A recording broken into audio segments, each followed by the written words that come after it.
So it's been a little while since I've made a video, but I had a lot of plants that were getting repotted just because, a lot of them are reaching that size where they start to grow a bit quicker.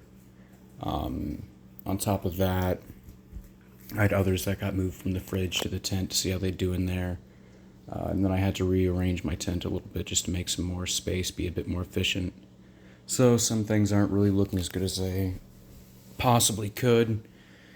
But pretty much everything's been bouncing back pretty well, and I thought I'd go over some of my Toothy Nepenthes, because I think everyone likes Toothy Nepenthes, so I thought I'd go over a few.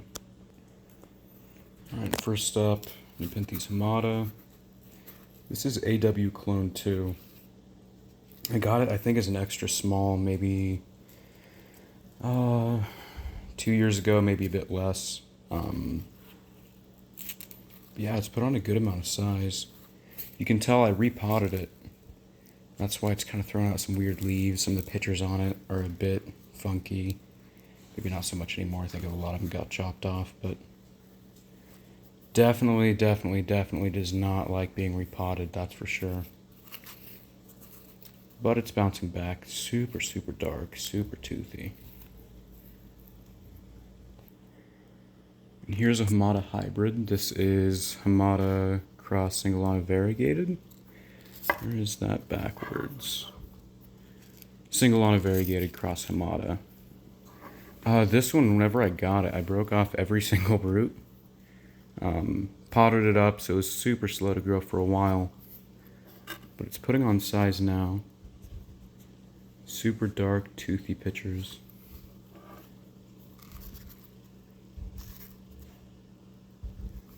You can definitely see the Hamada influence in the leaves. I think Singleton maybe has pretty similar leaf structure. I don't have one of those, so I'm not positive. But yeah, this grows Highland along with my pure Hamada. And it's a fairly slow grower, but steady. And yet another Hamada hybrid. This one's a bit more common. Definitely an easier hybrid, but for whatever reason, I struggle so much with Ventricosa. I know it's supposed to be such a beginner plant, but for whatever reason, in my conditions, Ventricosas just seem to pout a lot. And you can tell this one isn't the happiest, even in conditions where much pickier plants seem to be doing great. This one's just fairly slow.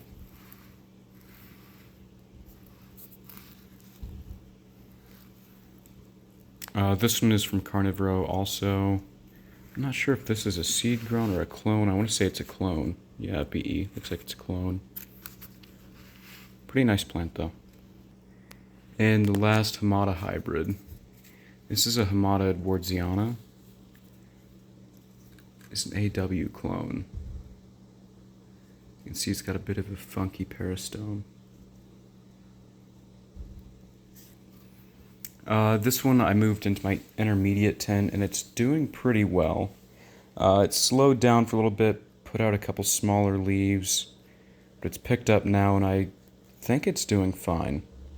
I know a lot of people grow these intermediate. I was just always kind of nervous. You can see here's a funky picture, probably just from it drying out a little bit too much or something like that, but growth point seems fine. The leaves are back to kind of normal size. Pretty nice plant.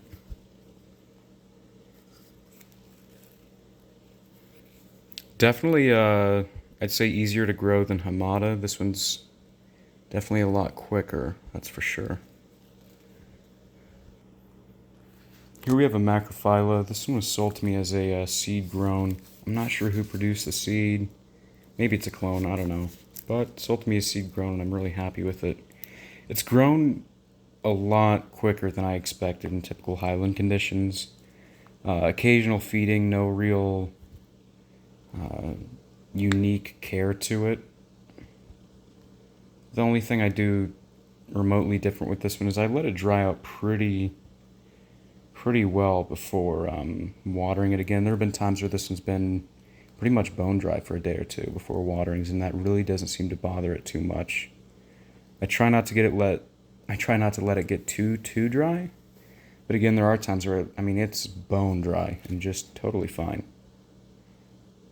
Wouldn't necessarily recommend doing it, but it happens, and it chugs right along. I want to say the plant when I first got it was probably about, I don't know, maybe the size of this leaf or smaller. So with how slow this one is known to be, I'm actually kind of surprised. It's definitely a slow grower, but not nearly as bad as I was expecting. Again, typical highland conditions. I don't really feed this one too often. I used to feed my plants a lot more. I've kind of just slowed down on that, really just out of laziness, no other reason. Yeah, on to the next two. Right, and the last two plants are both Truncata and Edwardsiana, both from EP. This is my smaller one. This one actually has a striped peristome. I don't know if you can see as well now. The stripes fade, but they retain a little bit as it colors up. Whenever they first pop, the stripes are a lot more intense. Another pretty easy growing plant. I mean, I don't know what else to say about it. They're just pretty reliable, fast growers. They both have been for me. Not incredibly fast, but really not too slow.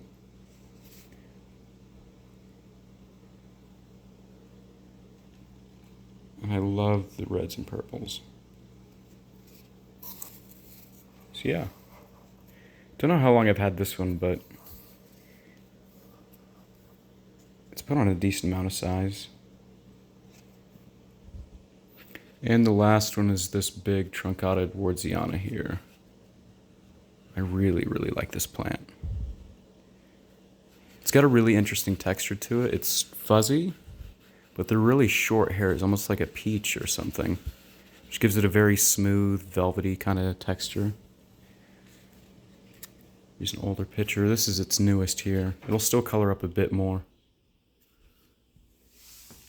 Here's an older one. It's getting to be pretty big now. This newest leaf is about the size of my hand, maybe a bit bigger.